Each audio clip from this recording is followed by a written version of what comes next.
수 이것보다 이거 계기로 해가지고 마을 사람들이 얼마나 좀 같이 일해서 같이 나눌 수 있다는 거에 눈을 뜨게 됐는가. 어떤 비즈니스 마인드를. 그전에는 그냥 차떼기로 유통업자가 와가지고 달라고 하면 달라는 대로 주고 그래도 그냥 어쩔 수 없다 하고 말았잖아요. 안 그러면 농촌을 떠나거나 그렇게 했었는데 지금 우리가 더 나은 방법을 찾을 수 있다라는 것을 체험한 것만 해도 굉장히 좀 크지 않나 생각이 들고 말씀하신 것처럼 상품으로서 경쟁력을 갖출 수 있고 또 더 유통이 잘 되도록 하기 위해서 저희도 또 막 정책 당국에다 건의도 하고 저희도 중간 지원 조직으로서 나름의 방법도 찾아보고 있거든요.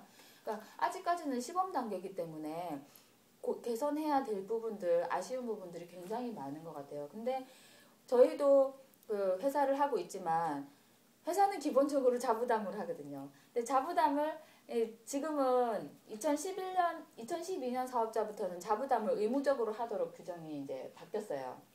그전에는 자부담을 많이 하면 좀 더 가산점을 주지만 안 한다고 해서 사업을 못 하도록 하진 않았는데 지금은 의무적으로 자부담 규정을 넣었거든요. 그러니까 보조금은 내 주머니에서 나가는 돈이 아니니까 이렇게 아둥바둥 할 필요가 없는 거예요. 갚을 필요도 없고 그리고 책임을 크게 묻지도 않고 근데 그 비즈니스의 세계는 냉혹하잖아요. 네. 근데 그 냉혹한 비즈니스에 공동체 단위로 혼자 하면 힘든 것을 같이 힘을 모아서 하라는 취지에서 좀 하는 사업이기 때문에 좀 그 보조금에 의존하는 거는 조금 더 지양할 필요가 있는 것 같고 아무래도 선정할 때 기존의 다른 사업 경험이라든가 또 같이 일을 해본 경험 또 그 비슷한 걸 시제품이라도 만들어 본 경우는 좀 더 육성을 좀 해서 먼저 선정을 하죠. 그렇지만 그게 전혀 없는 경우를 하더라도 그 소자본을 정말 알뜰하게 사용해가지고 매출을 전혀 이렇게 소득이라고는 볼 수 없는 섬마을에 노인네들이 90 먹은 할머니도 최소한 용돈 정도 쓸 수 있을 만큼 돈벌이를 하게 됐거든요. 그러니까 다른 기업체에 가가지고 취업할 수 없는 분들이잖아요. 네, 그런 분들이 좀 자식들한테 의존하지 않고 그분들은 월급을 또 많이 받을 필요도 없거든요. 네, 쓸 수 있는 만큼 일을 하게 되고 그 돈벌이를 하게 되고 그 돈벌이 보다 더 큰 의미가 있는 게 그냥 뒷방 노인네라고 생각했는데 아니면 나는 아무것도 할 수 없는 장애인이라고 생각했는데 일할 거리가 생긴 거죠.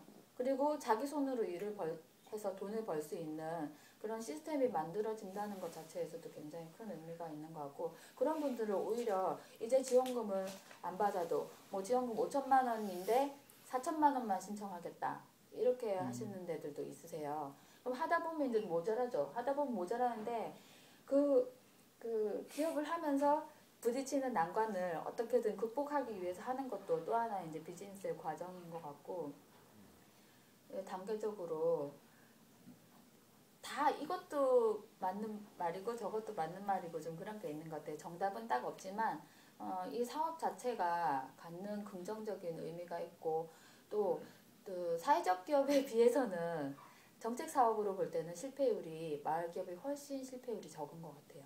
저희가 전국적으로 이제 조사를 해보고 특히 경남 내에서도 볼 때, 예, 사회적 기업은 인건비를 막 주는 사업이거든요. 그러니까 인건비 받고 난 다음에 지원 끝나면 기업도 폐업하는 경우가 많아요. 예, 근데 그 마을 기업은 기존에 있는 자원을 좀 활용을 하다 보니까 그 방법을 터득하게 되는 경우가 좀 더 많고, 그다음에 종잣돈을 받아서 시설이랑 이런 그 장비나 이런 것들을 확충하고 기술력을 갖춘 경우라서 노력해가지고 그거에 대한 이익 배분을 갖거든요. 그러니까 그 길들여지는 게 좀 덜하다고 하나, 그 사업비에 길들여지는 게 좀 덜한 면에서는 공동체 육성이나 또 일자리 창출이나 좀 지역 실정에 맞게끔 변형할 수 있는 융통성이나 이런 부분에서도 마을기업 사업이 사회적 기업보다는 좀 성공률이 좀 높은 것 같아요. 근데 좀 걱정이 되는 게 충남도 이제 저번에 이렇게 토론하는 거 보니까 이제 연말에 이렇게 모였어요. 전체가 다 얘기를 하는 거 쭉 들어보니까 마을 기업으로 어느 정도는 육성을 했는데 판로를 또 이제 그 판로인데 이제 얘기를 들어보니까 마을 기업 상품이면 또 우선권이 판매되는 부분은 또 있는데 또 그거를 해주려고 이제 해달라고 그러고 또 해주려고 하는데 또 그러는 거 보면 또 다른 마을 기업은 아닌 사람들도 마을 기업 형식인데 이 특혜가 가는 건 또 아니냐라고 또 선생님들끼리 토론을 하시더라고요. 그러면서 이게 이제 기업으로서 뭔가 이제 수익 창출을 해야 하는 그런 부분에서 참 또 고민이 되시겠다. 그런 또 다음 단계, 그러니까 어떻게 보면 지금 계속해서 이게 성장해 가면서 문제가 생길 걸 갖다가 해결을 해서 또 올라가야 하는데, 그 부분에 대해서는 이제 중간자 조직이 그 이제 컨설팅을 해주고 어느 정도 도와줄 수 있는데 또 유통은 또 해결을 또 못 하시잖아요. 그래가지고 또 그런 또 중간자 조직들을 또 찾고 있으시더라고요. 네. 근데 또 뭐 아까 잠깐 얘기했지만 그런 또 중간 역할을 해줄 수 있는 지역의 사람들이 또 그렇게 많지가 않고 그게 안 되니까 되게 안타까워 하시더라고요. 그래서 하여튼 지금도 젊은 분 이렇게 두 분 선생님들이 있지만 하여튼 그런 게 좀 더 잘 되려고 하면 2단계를 또 넘어서서 그런 중간자 조직들이 좀 더 생겨야 하는데 아까 전에 그런 뭔가 계획을 잡고 계시다고 오픈할 수 있으시다고. 네, 저희가 몇 가지가 이제 한참 막 고민하고 이제 이슈화 시킨다기보다 이제 고민하고 대안을 찾고 있는 부분 중에 많이 포함이 돼 있는데 일단 그 유통 부분이나 이런 부분에서 우리 편 실장이 할 얘기 좀 있을 것 같아요. 중간지원 전유 육성이나 막 너무 조심하고 그러는데 네, 말씀하신 것처럼 마을 기업으로 지정받았느냐 안 받았느냐, 그다음에 사회적 기업으로 지정받았느냐 안 받았느냐 이런 이제 정부 사업으로 보면요 그런 데만 우선적으로 해주는 게 맞는 것 같아요. 근데 사회로 보면요 장애인 단체도 그동안 공동체로 뭔가 생산을 해온 상품들이 있고 그다음에 또 여성 농민들 뭐 이렇게 동네마다 뭐 정책 부서로 따지면은 유사한 그런 사업들이 혜택을 주어야 되는, 그러니까 복지라고 보면 그렇게 특별한 혜택을 줘야 되는 그런 이제 기업형의 뭐 혹은 생산물이 있는 그런 비즈니스가 굉장히 많은데 그럼 마을 기업은 우선적으로 구매해주고 뭐 사회적 기업은 아예 제도적으로 우선적으로 구매해줘야 된다는 그게 있잖아요. 근데 그렇게 다 해주다 보면 이제 점점 초반에는 그게 말이 되는데 점점 이제 감당을 못하는 상황이 좀 벌써 되고 있어요. 근데 그게 어떤 보호된 시장으로 자꾸 이렇게 감싸 안아 주려고 하는 게 과연 정답인가 그런 생각이 들어요. 그러니까 우리가 사회적 경제라고 얘기들을 하잖아요. 마을기업, 사회적 기업, 기타 등등 좀 착한 마인드를 가진 사회적 경제를 이야기하는데 이 사회적 경제가 기존의 시장 경제하고 대별되는 개념인가? 저희는 그게 아니라고 이제 저희 내부적으로는 결정을 내렸어요. 왜냐하면 사회적 경제도 결국은 소비자가 누구냐 보면 시장 경제 속에 있는 그 구매력을 가진 소비자거든요. 그러니까 사회적 경제도 큰 틀에 있어서 시장 경제 속에 포함되어 있는데 이 시장 경제는 기존의 자본주의 경제하고 다른 것 같아요. 그러니까 이윤을 극대화해가지고 이윤을 극대화하기 위해서 무슨 짓이든 다 할 수 있는 그런 이제 그 자본 집약적인 그런 기업 시스템 있잖아요. 그것 때문에 뭐 인권을 무시하고 착취를 한다던가 어떤 시장 경제를 이제 왜곡시켜서 정보를 독점하고 자본을 독점하고 이렇게 하는 그런 자본주의 경제하고 사회적 경제가 차이가 있는 것이지 결국은 그 소비자층은 같다는 거죠. 소비자층은 같기 때문에 계속 보호해 줄 수가 없고 보호해 준다고 해도 쑥을 온실에서 키우면 야생 쑥만큼 맛도 없잖아요. 경쟁력이 있을 수가 없어요. 그래서 사회적 경제 기업들을 처음에 키울 수 있도록 워낙 이게 시장 경제 시스템에 비해서 출발이나 기반이 취약하기 때문에 인적 자원들이 그 사람들이 인적 자원들을 육성하는 거에 비해서 열악할 수밖에 없잖아요.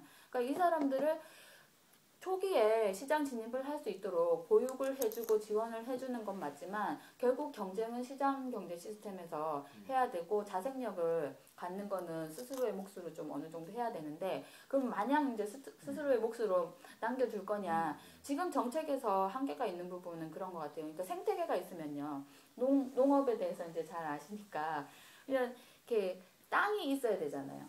뭐 땅이든 이렇게 기반이 있고 그 위에 풀도 자라고 또 동물도 소도 키우고 뭐 이렇게 사슴도 뛰어놀고 이렇게 하게 되고 햇빛이나 다른 이제 양분이 있어줘야 사는 것처럼 그 완벽한 어떤 생태계 구조가 있다면 사회적 경제에서는 지금 현재는 정책 이게 뭐 햇빛이라고 한다면 정책은 있는데 그리고 사회적 기업은 그 초지를 뛰어노는 사슴과 이런 소들은 있어요.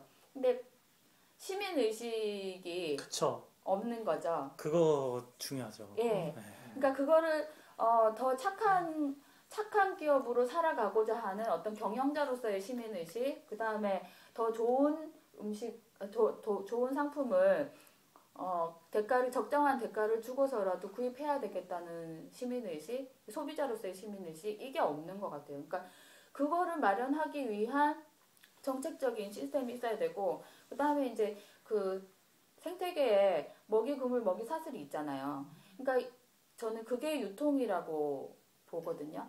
그러니까 그 유통망을 적정하게 유지를 해줘야 되는데 그 유통망을 고민을 하다 보니까 결국은 또 대량 경제 시스템에서 그 유통망을 따라갈 수가 없어요. 그래서 네. 저희는 좀 지역 단위로 그래서 로컬 경제가 로컬 시장이 로컬 푸드가 답이지 않을까. 근데 이제 다른 소비재 같은 경우에도 적정한 규모의 시장 크기들을 상품에 따라서 시장 크기를 정해가지고 소는 요만큼 있는 풀만 먹으면 되지만 그 사자는 더 큰 땅에서 사냥을 해야 되잖아요. 그런 것처럼 상품에 따라서 적정한 시장 크기와 그에 맞는 유통 구조를 생각을 해야 되고 지금은 시장 경제 유통 구조를 좀 활용을 해야 될 텐데 저희가 이제 정부 쪽에 저희도 중간 지원 조직으로서 그런 유통을 좀 대안적인 유통을 담당할 수 있는 방법이 없을까? 그렇게 하지 우리도 좀 돈을 벌고 네, 저희도 컨설팅 비용이 너무 작은데 막 온갖 거 다 하려니까 먹고 살기가 힘들거든요. 그러니까 우리도 살고 그리고 또 정책적으로도 그런 것들을 좀 육성하는 그냥 기업 수만 자꾸 늘려서 될 일이 아니라는 거죠. 막 찍어내듯이. 그래서 소만 많으면 풀이 없는데 생태계가 이제 교란되고 망가지잖아요. 그런 고민을 해요. 예. 지난번에 우리 우문현답 팀이 충발위원 들어가지고 이제 그쪽 사회적 경제 그쪽 마을 기업 담당 선생님들하고 막 한참 얘기를 했는데 마지막으로 이제 나온 얘기가 사실은 이제 윤리적 소비였어요. 그러니까 로컬 푸드 그러면서 이걸 만드는 것도 되게 중요한데 우리는 되게 답답한 거예요. 정말 좋은 제품, 좋은 의미로 해서 만들었는데 소비자들이 못 알아주니까 결론은 이제 그럼 윤리적 소비를 할 수 있게 무언가를 운동을 하는 거라든지 그런 시민단체들과 이런 부분이 연계가 필요한다든지 이런 무언가가 이게 또 필요해져야지 이게 수요가 또 해결이 되면서 다른 자본주의의 문제점에 있는 그런 기업들하고 다른 어떻게 보면 새로운 신자유주의의 대안이 되는 이 마을 기업들이나 사회적 기업들의 상품들을 소비를 해줄 수 있는 그런 시민적인 이제 의식의 변화 그리고 그거에 대한 소비 그래서 윤리적 소비라는 이제 키워드가 요즘 또 한편 막 이슈가 되는데 그런 윤리적 소비가 좀 일반화될 수 있는 방법은 없을까? 거기까지 이제 저번에 토론을 하면서 이제 여기가 결론이 나더라고요. 근데 한편으로는 뭐 윤리적 소비가 쉬운 얘기는 아닐 건데 다들 비슷한 고민을 뭐 충남에서도 이쪽에서도 계속 그렇게 하시고 있는 것 같아요. 근데 이 고민이 그냥 고민으로 끝나는 게 아니라 정책까지 연결이 되면 좋은데 이게 문제예요. 또 중요한 건 편해. 그런 정책을 양질의 어떤 그 농촌 서민을 위한 어떤 정책이 제대로 될 수 있도록 이걸 농민들이 제일 먼저 알아야 되고 우리 한 표 한 표가 그런 정책을 입안하는 게 제일 중요하다.